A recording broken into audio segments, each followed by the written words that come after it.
Welcome, biology students, to Office Hour, and we will discuss 3.5 photosynthesis. The first part of the photosynthesis, that is the light-dependent reaction. Hence its name, it depends on light. It requires light. Without light, it would not happen. Let's talk about the chloroplast. Previously, we discussed that evolutionary-wise, it was a prokaryotic organism that got engulfed by a cell, and instead of the cell would break it down, it started to utilize it and stayed with the cell in symbiotic relationship. That chloroplast can convert the light energy into chemical energy. That's really the beauty of that chloroplast. Chloroplast in the plants, they can happen in the leaves, in the palisade layer, or also in the stem. And they utilize the light, usually, but not always, the red and the blue light. They look like green, the plants, because they cannot use the green light. As the green light hits the green leaf, it seems to be green because the green light gets reflected back into our eyes. So let's draw a chloroplast, and the chloroplast has two membranes, the outside membrane, and the outer membrane, and the inner membrane. And in the inside of the inner membrane, we call it stroma. And inside of the stroma, we have big thylakoids. And those thylakoids, these are the thylakoids. They have the thylakoid space and the thylakoid membrane. All of the membranes are phospholipid membranes. In the thylakoid, we distinguish, let's do, this is 1, 2, 3, circle. These are proteins. This is not to scale. These are the electron transport chain. It's in the name. They transporting the electrons. I add the photosystem 1. Photosystem 1. And I add a photosystem, actually photosystem 2 goes with this, and photosystem 1. Each photosystem contains a pigment, the chlorophyll. Okay, here is the chlorophyll over there. And I'm still missing an enzyme in here, the ATP synthase enzyme. And I guess I have everything now.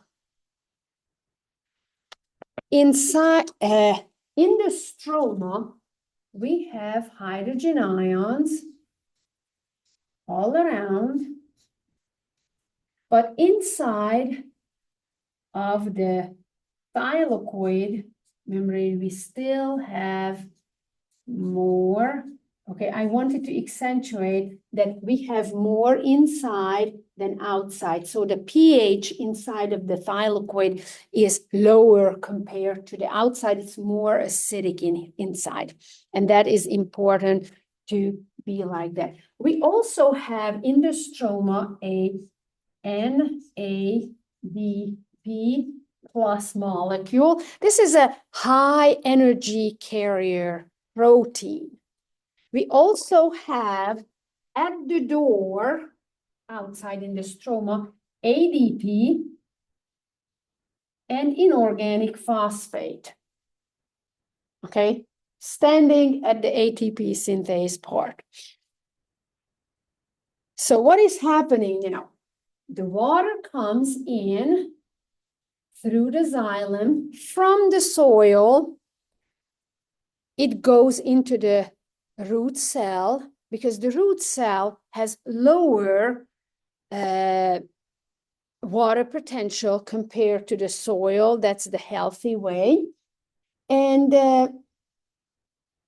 because the root cell has many solutes to increase its tonicity. We can say also it's hypertonic relative to the soil. So it goes in the water. This is the water, goes in through the xylem. And inside of the thylakoid, it breaks down into hydrogen ion, into electron, and into oxygen. Well, make it kind of half molecule of oxygen. We can, for the hydrogen ions, we also use the word proton. Why is that? If I just check the periodic table, we will have the nucleus of the atom, and for hydrogen, it contains one proton. And also the hydrogen contains one electron, one proton and one electron. If the hydrogen loses its electron, okay, it will be a positive. What would we have left as leftover? A proton. So this is pretty much, the hydrogen ion is a proton. Okay, that was a side note. Here, the oxygen will leave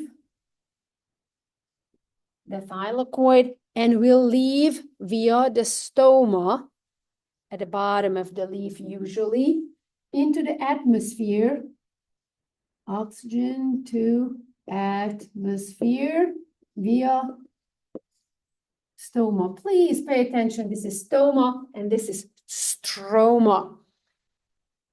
Good, I guess, so far. So the story comes like that.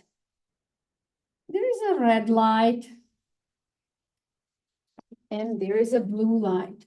The red and the blue pretty much excites one of the electrons of the chlorophyll into a high energy level. It will be super high in energy level.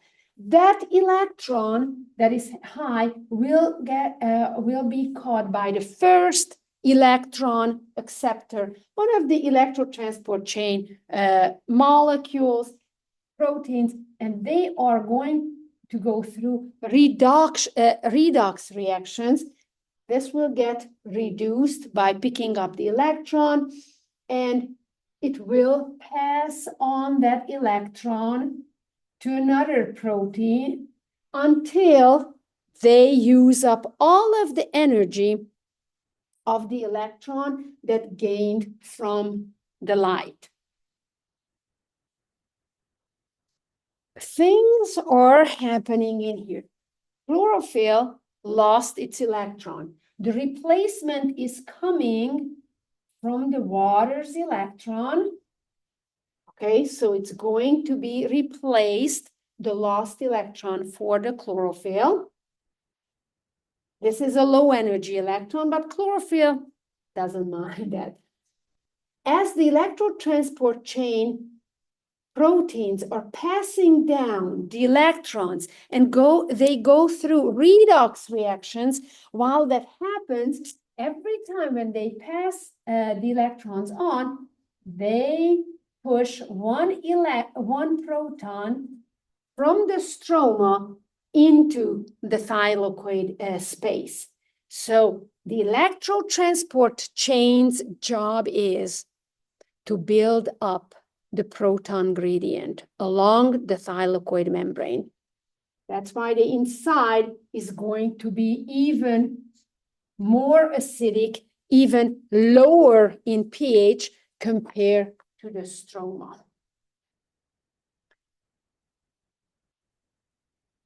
After that, so we have this so far.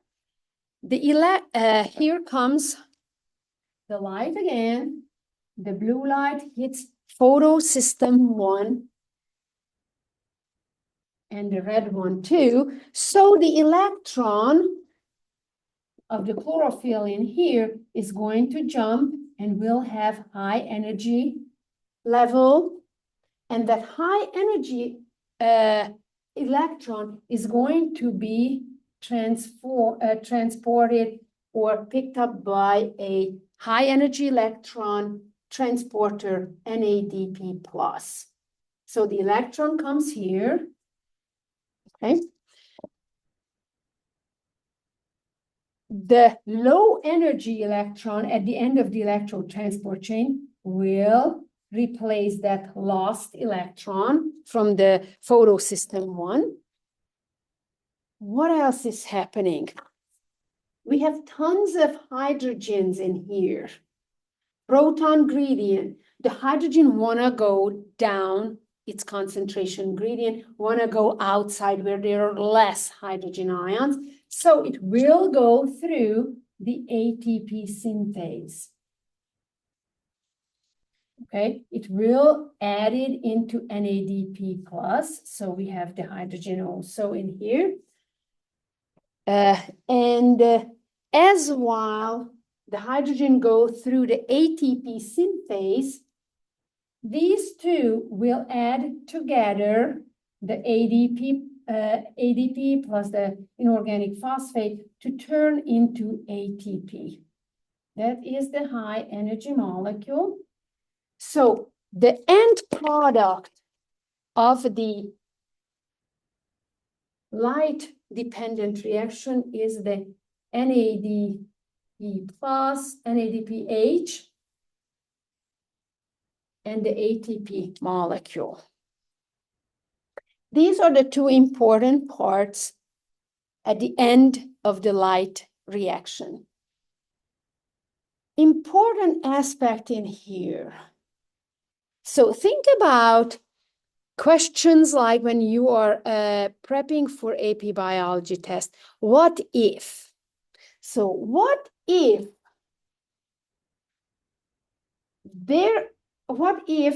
we would not have any lights in here? How can we produce ATP at this point? How can we make ATP? Well, if we add tons of hydrogen ions or protons inside of the thylakoid membrane, we would not even need light. It requires energy, definitely, to push hydrogens into this area. But as the hydrogen leaves through the ATP synthase, it will make the ADP to pick up the phosphate, the inorganic phosphate to form ATP, I'm so sorry. Another what if question. What if the electron transport chain protein is not going to work? Herbicides or anything like that can destroy the electron transport chain. What would happen at this point? There's a light, excited electrons, high energy electrons are happening, but the electron transport chain does not work. Nothing will build up the proton gradient along the thylakoid membrane. In this case, there's no ATP production. Without ATP production, the light-independent reaction will not work. So both of them are the products of the light-dependent reaction, the ATP and the NADPH, the high-energy electron carrier molecule.